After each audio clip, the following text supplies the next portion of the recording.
Okay, so let's do this small video in a boring morning. So you see here, this is the Euro USD chart only with the black levels. This is the indicator I made that are drawing them automatically and putting the value in this one. I have different version. So um, first of all, if we look on a longer time frame, you see that those levels are working.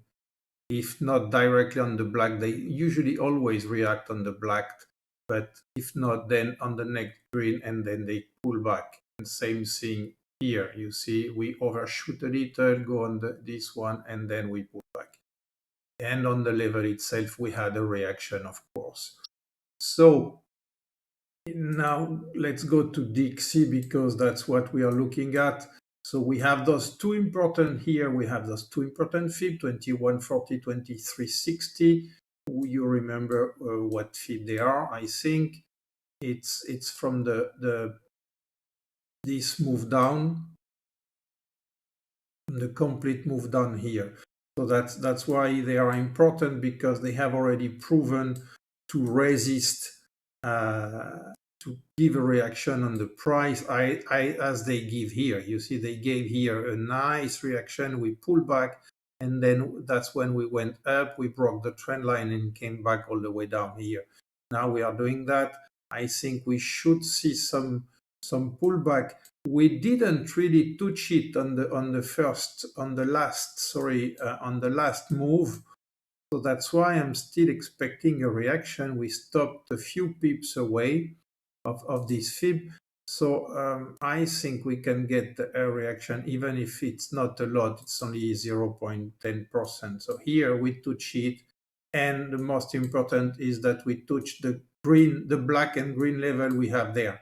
So if I touch this one to show it, you look here, you have a confluence with this 2360 fib, you have a green level, you have some more green level here, and you see how, if you look at the actual price action, you see how we have gone a little bit through the black level. We went up to the first green just after it, and it's probable that we will come back from there. So that's a strong area, and that's what gives some good reaction. You see, even on the two lows we had, it was right here, and that's where we have the 200 DMA too. So they are working nicely. They are giving some good reactions. I would take up this signal here because we don't need that now. It's making it more complicated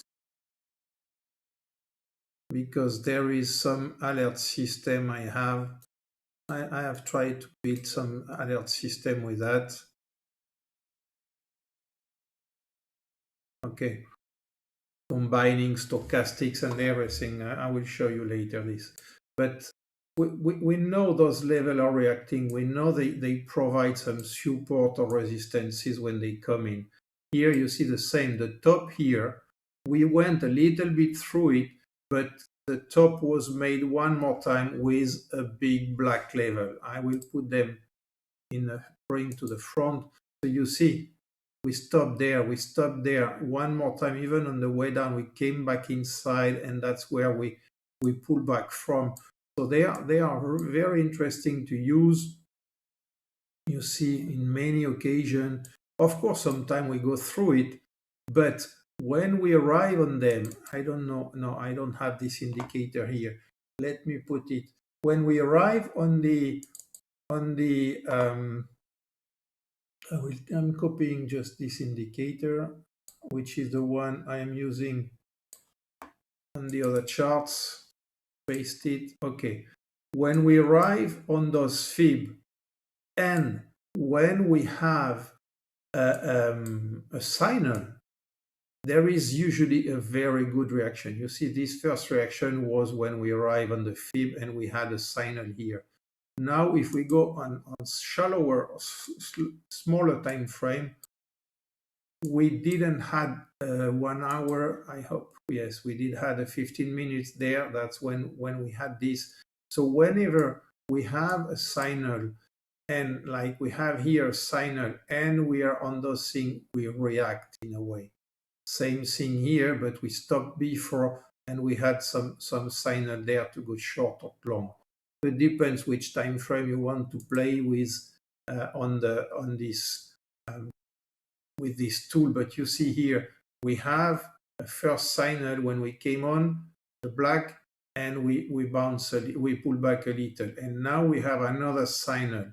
Even if it's lower, this is a dynamic indicator, so it's not where it is not important. What is important is when it gives a green or a red signal here.